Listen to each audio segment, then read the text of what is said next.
tonight's Top Gear. Rejuvenating the Jeep, the new Cherokee. Beefing up the Beetle, more muscle for the fashion conscious. And Tiff gets tough in a touring car. Trendy things are all very well, but the trouble with trends is that they can go out of fashion. You kill for something one day and won't be seen dead in it the next. But just sometimes they're in vogue for a second time around. Stand-up flares, platform shoes, the Volkswagen Beetle. Mr. Hitler demanded it, Mr. Porsche built it, and every Tom, Dick and Jerry drove it. The original Beetle mobilised millions for tuppence. For years it was the perfect people's car and became even more perfect for cruising round a summer of love. No caftan was complete without a matching Beetle. Now fast forward to 1998 when the Beetle returned. It looked spectacular compared to the masses of blobby Euro boxes we've got used to. It wasn't cheap, but we're talking fashion, and it quickly became that season's must-have accessory. The waiting lists grew and grew, and to try and satisfy demand, a load of left-hand drive models were brought over. But people turned their noses up, treated them like cheap copies, and by the time the right-hand drive cars were ready, the fad had faded, and we'd all moved on to star-studded T-shirts. The Beetle was crushed. What Volkswagen needed was a trick, a gimmick to get us talking about the bug again. Something to make us stop and stare when we're window shopping. And you know, I think they might have done it. This is the Beetle RSI, a maximum makeover, proving there's life in the old dog yet. Let me give you a few vital statistics. A 3.2-litre V6, 225 brake horsepower, four-wheel drive, a 6-speed gearbox. If you've forgotten about Volkswagen's quirkiest car, then the RSI will kick you into remembering. This Beetle is more like a scorpion. And it has the looks to kill. Massive wheel arches cover a serious set of alloys. The front skirt is a deep one, and that rear wing wouldn't look amiss at Heathrow. Inside, it's just as brash, with aluminium, carbon fibre and bright red leather seats. All this gives it what's termed the halo effect. By building something bonkers, VW hope the street cred will rub off on lesser models. But for the halo effect to be effective, the car has to be worthy in the first place.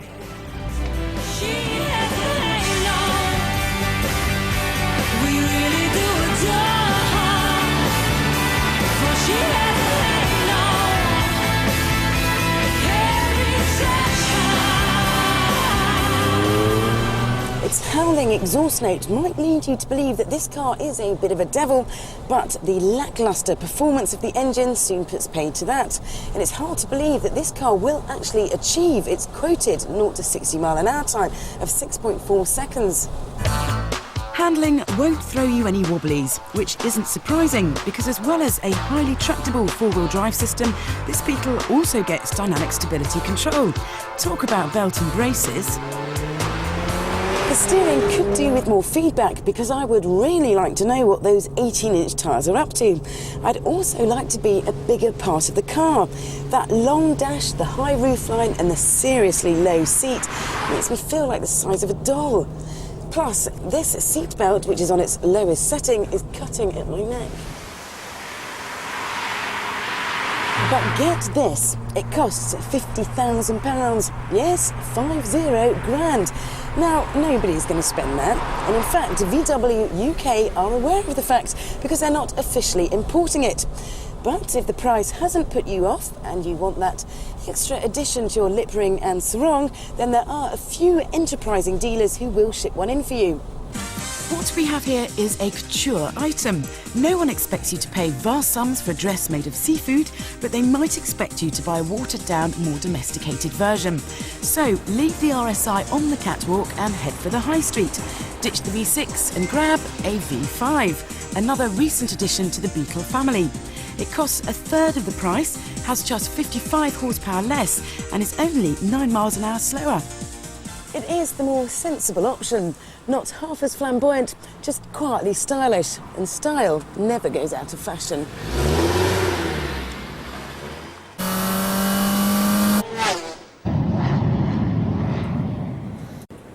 Have you ever wondered why you sometimes see Tiff and Vicky driving around on foreign roads? Well, I'll let you into a little secret. Every time a car manufacturer launches a new product, they invite us along so that we can drive it. And that's what I'm doing today. Chrysler have invited me to the launch of the Jeep Cherokee, and now I'm inviting you to Scotland. So welcome to the launch. Shiny cars, swanky hotels and stacks of merchandising. My opinion's already been swayed. It's a brilliant car. Brilliant, love it, love it. You got any more gear like that? Only joking.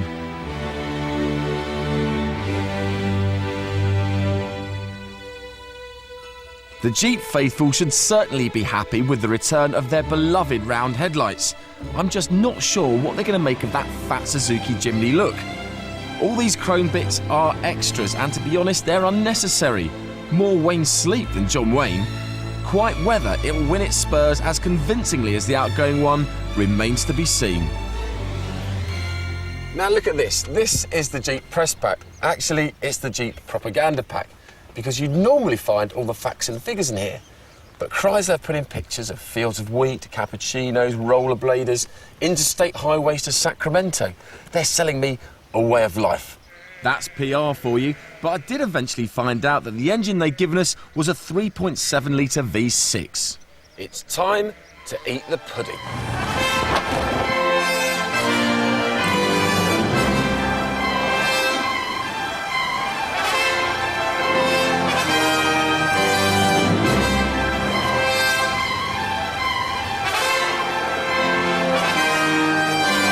Now we've picked up the car, we're speeding our way towards a coffee and donut stop. They love giving us food. But now I've had a chance to drive the car, what do I think? Well, the V6 sounds a bit whiny, but it's nippy enough. The automatic gearbox, that changes down all right. It's quite smooth, no surprises, no complaints. Now, I've always got in the back of my mind what the last Cherokee was like to drive, and also its competitors. I even asked that Tiff Liddell bloke what he thought, and he agreed. The old Cherokee was brilliant to drive around for its time, and this one is as well. It turns well, steers, it brakes. It's actually a very comfortable car to drive at speed. A few years ago, you'd expect off-roaders to be a bit wobbly around country lanes, but look at this. Look at that, doesn't even break into a sweat. It's actually, well, no different to a saloon car, really. You'd be happy with that. So what we do now, the off-road thing? Now, what happens when a manufacturer launches a four-wheel drive is they set up these convoluted off-road courses just to show us what it can do. That is just silly. I'd much rather tell you about the practicalities. It's all very impressive, though, isn't it? It's one hell of a school run, isn't it? Now the niggles include a really annoying key warning buzzer, a half-hearted electric seat, and nowhere to rest your left foot. The boot's a problem too. The tailgate will whip your head off. It's too high for heavy objects, and opening to the left will leave your bag stranded on the pavement. On the plus side, even a strapping bloke like me can get comfortable in the back. The build quality is good inside, although a few too many colours. Now, to be fair to Chrysler, we weren't hanging about. Even so, 12 miles to the gallon? Read it and weep. Yeah. What's another word for off-roader? If you fancy something a bit more frugal, there's also a 2.5 litre diesel on offer, and a smaller 2.4 litre petrol will ride into town early next year. Prices start at £18,000 and climb to 23, which, when you consider the equipment it's got and the prices of rivals, it looks like a pretty reasonable deal. After a day breaking in my new steer, it was proving to be an ideal city slicker for tooling around fashionable Edinburgh.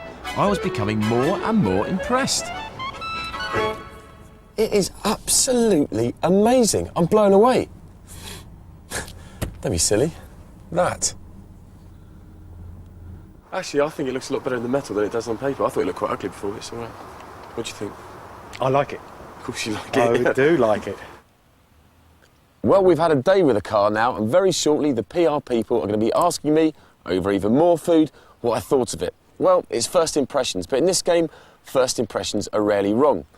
The looks have grown on me, and I quite like the way it drives, but it's fantastically thirsty, and I'm not too keen on the interior. If the Freelander is a bit too green-welly, the Nissan X-Trail a bit too bland, then become a local line-dancing hero with the Jeep Cherokee. Still to come on Top Gear. More cars get sent back to the factory. And I join the Touring Car Championship. But first, news of a dot-com revolution.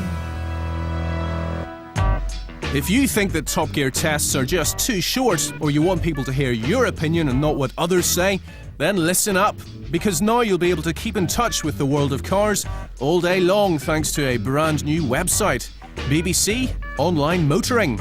Just log on to www.bbc.co.uk/motoring and you'll find everything from downloadable movies to Top Gear's advice on the best place to buy that used car. If you're still hungry, you can add to that all the latest news from the motor industry and online chats with the people who really matter. Online motoring is just possibly the best thing that's happened to the internet in years. And if by chance you can't find it, get one of the kids to log on to www.bbc.co.uk/motoring for you right now. Well, after you've watched this anyway.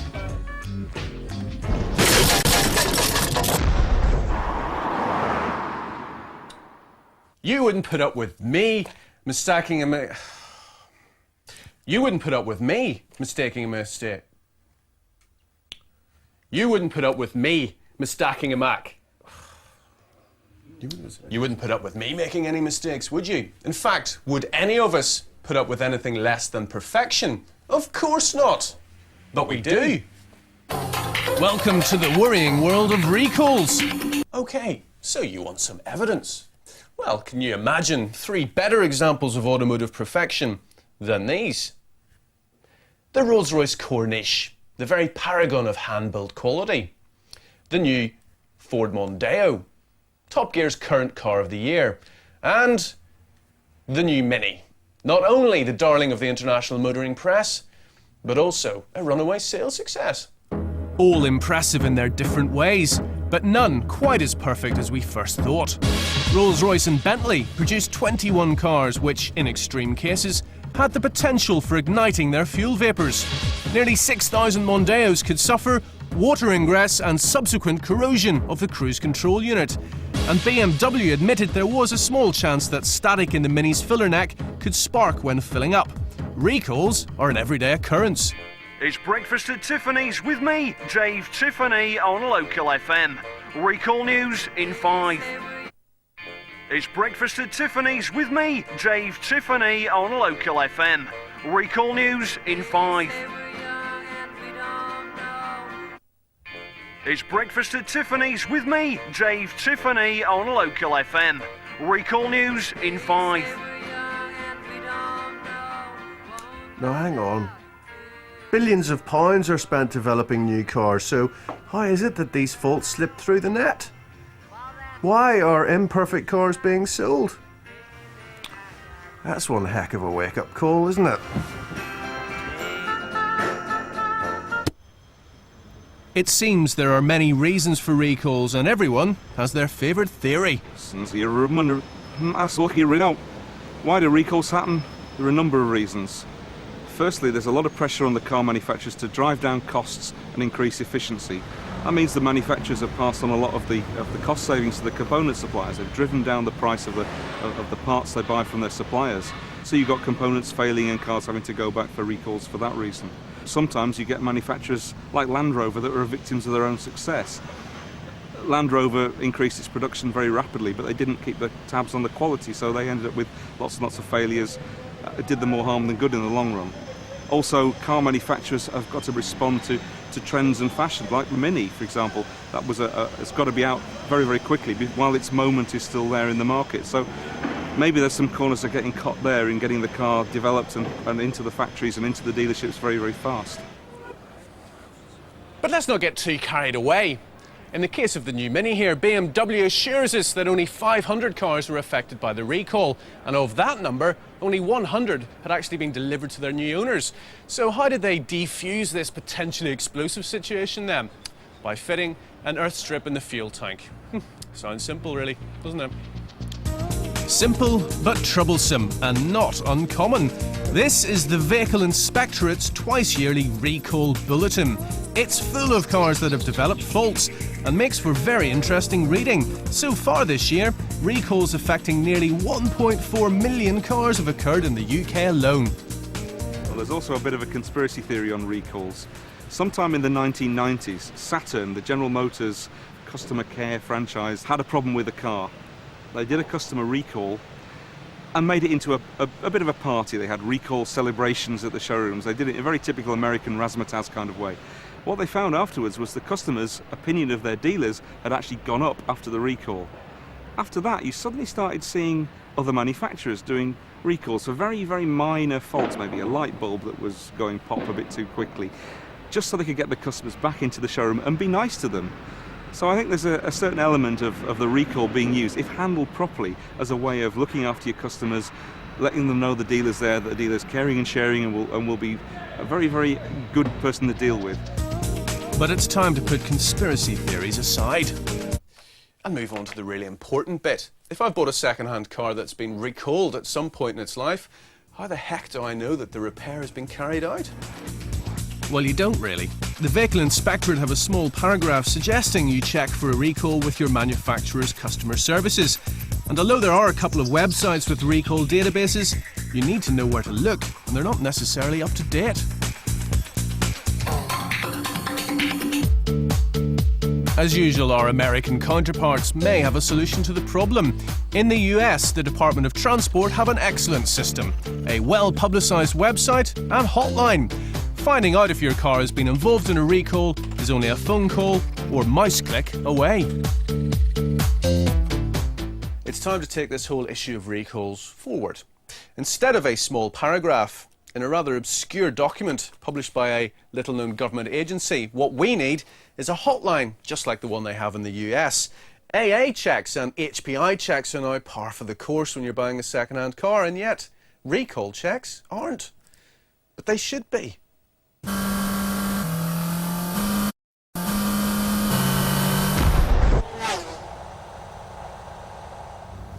This is the limited edition Subaru Impreza UK 300, the even fitter, more muscular, more athletic brother of the WRX.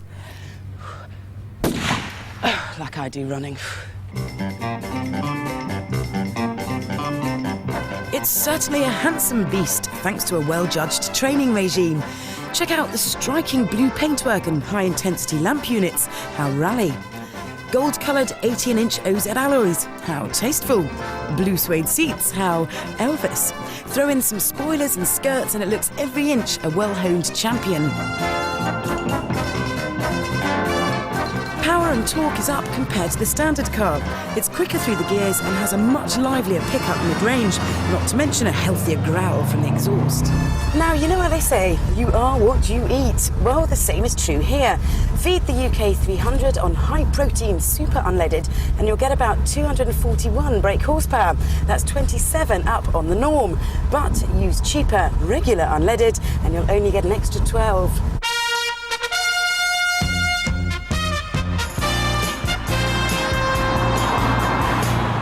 Muscle means you can exploit the standard WRX's chassis and those add-on aerodynamics, but you'd have to top a ton to notice the 25% reduction in rear lift. You'll also have to be a bit of a plonker to unstick those big tyres, which do give the steering a meatier feel. And the extra mid-range grunt will make it consume miles at a marathon pace.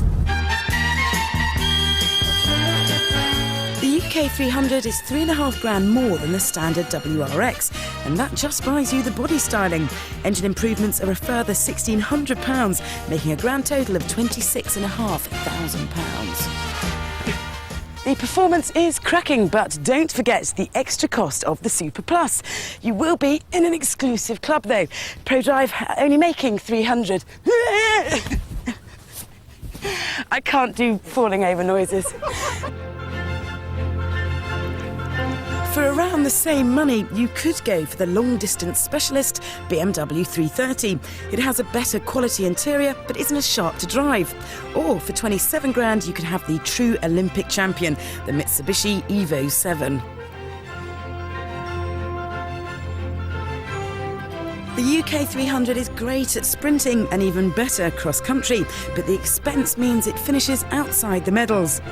The English judge awards it 7 out of 10.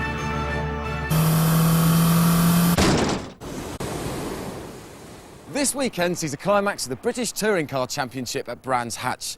But by the miracle of modern TV, this is actually 4 weeks ago, and we're at Alton Park for rounds 19 and 20. And I've come along to see if motorsport is any good or not, and also to cheer on some bloke from work. He'd better be worth it. There's a fever on the freeway in the morning. This year the championship has been dominated by Vauxhall, winning every round.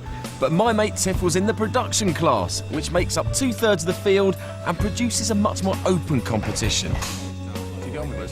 This is the war ground, the battlefield.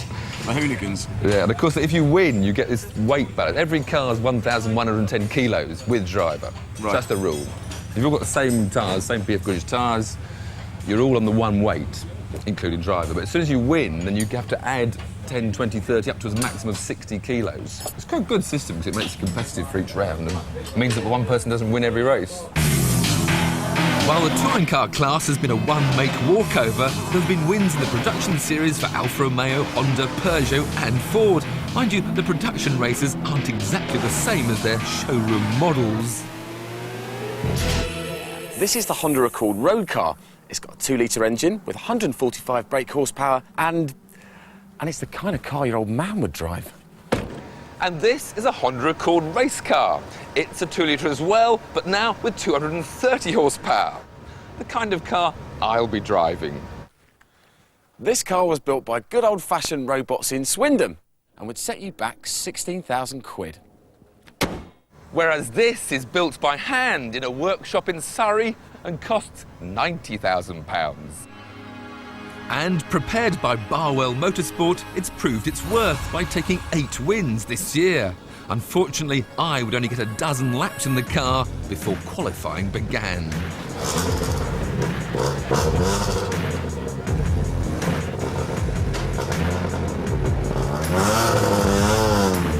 In the meantime, Adrian caught up with the team's commercial director. Right, Chris, I'm still reeling from the fact that you are actually Tiff Liddell's brother. I'm afraid so, for my sins. What does it take to set a team like this up? Well, to start with, you need about £500,000 off our very nice sponsors. Once you've got that in place, then I suppose about 20 guys to look after the cars. Need a nice big truck, a couple of race cars, and off you go. And then reap the rewards when you romp home first? Well, ideally, yeah. And the rewards are? Well, we do it for the love of it, basically. I mean, there's no prize money involved with this. The Formula One boys, yeah, they get all the millions of pounds. We get £1,000 winning a race. Looking forward to this afternoon? Yeah, it should be very interesting, I think. We'll see how things go later on. Tiff had just one 30-minute qualifying session to prove himself. What do you think, Tiff? Oh, sorry, I think I wanted a 32. Was it 33 dead? The best lap time a Honda's done is 32.0 or something, so I wanted to get into 32. You did it right, I was urging you on, I was watching the telly screen. Yeah, you're going to be happy 6th place, that's not bad, is it? You can fight your way through tomorrow. Never happy in a chauffeur. I mean, all the 5 ahead of me have all won a race this year. Right. So, in fact, they are the 5 race winners, I think. Well, what are you complaining about? Look at all those people beneath you. You've done all right. The winners being James Kay, Gavin Piper, Matt Jackson, Roger Moen and championship leader Simon Harrison. Yeah, he's a good driver. You know, I hope to see him out there. Hopefully, I'll be coming up to lap him. But you know, just joking. He's a good driver, and it's good that he's in the series. Tiff, he's actually qualified behind us, so you know, it's going to be a good race, I think. Obviously, he's a quick driver and very experienced. Yeah, Tiff's a good guy. I'm sure he's going to be out to win, as we all are. I think he's starting 5th or 6th, something like that. So he's going to have a little bit of work to do, but I'm sure he'll feature. So you're nervous then? Always nervous. Are you? Well, it's sort of not nervous about injuring yourself, but you always know you want to get the best result for the team. So you see the effort the lads go to, and it's sort of, you know, when you do quite well in qualifying, then they expect you to do a bit better in the race. So it's a bit keyed up. Yeah. What's your strategy? Well, keep the car in one piece, because obviously there's the main race later on, the feature race. So I want a car for the second race. Oh yeah, because if you stuff it, then that's it, isn't it? Yeah, I might have to go home. And I couldn't afford any engine problems either, because my teammate James Kay had already needed the spare motor after problems in qualifying, which demoted him to the back of the grid. No more practice, no more qualifying. This is it. The race is just about to start. You better bring home the bacon, Adela. Having not raced a touring car for 3 years, I surprised myself with a start that saw me sort of third equal into the first corner. But when the Peugeots of Moen and Harrison clashed, I made the mistake of lifting off in anticipation of mayhem. But there wasn't any, and I was now fourth behind the Alpha 156 of Gavin Piper and had a pair of yellow Focuses filling my mirrors. Matt Jackson tried to go round the outside of me at Lodge Corner, but I was back in the swing of things by now. And a lap later, I was almost in the boot of the Alpha, but when Piper got in a bit of a mess mid-corner, I lifted in sympathy. And the Fords were all over me again. This time I locked up under pressure into Lodge. And Jackson now had the momentum to dive inside me into the next corner, Old Hall, taking us both onto the grass on the way out and costing me another 2 places. Jackson then proceeded to play a bit of touch and go with his teammate Gareth Howell, shedding bits of focus as he went along, allowing me a chance to have another go at the yellow perils. But they soon left me to fend off the advances of Sporty Spice brother Paul O'Neill. Now he definitely wasn't coming past.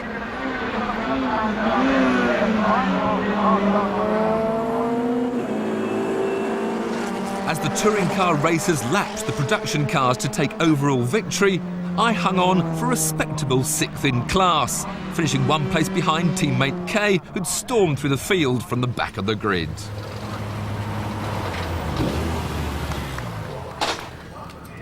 You had a bump, didn't you? Who hit you? I had several bumps, I think. Well, I've made a blinder for a start. These boys, they've got their reactions, I knew you were lying to me when you said you weren't going to go for it. And then I got in a bit of a cock-up with these brakes. You have to sort of adjust the brakes during the race, and I was in a bit of a panic, and I locked up under pressure, and... Who was it? Was it? Yeah, you look fairly tired. Are you going to be all right for the next race, or do you want me to do it? Yes. Unfortunately, with my lack of familiarity with the car, I'd missed a couple of gears, and a compression test revealed 1 cylinder was not well. You can't really risk running the car again, because it might cause further damage in the engine, so that's it really. Can't really go any further. So there would be 1 grid girl less for the feature race later that day. So that's it then, Tiff. Now you've bent the engine. Look, just missed a gear. It's easy done, racing gearbox. Small error. Schumacher now has got paddle gear change. He can't miss gears. Heat of the battle, these things happen in racing. I thought you were going to deliver today. I could blow engines up all day. You're enjoying this, aren't you? I'm loving it. I have to admit that motorsport has got its attractions. Oh, and Tiff didn't do too bad either. Next week on Top Gear, the Green Mile, we join the RAC's MPG Marathon. Changing Vrooms, transform your old motor. Now, if you're thinking of changing your car in the near future and you'd be happy to appear in a Top Gear story, please contact us by email at topgearpilot@bbc.co.uk, telling us what kind of car you're looking for and what your price range is. While the new test kept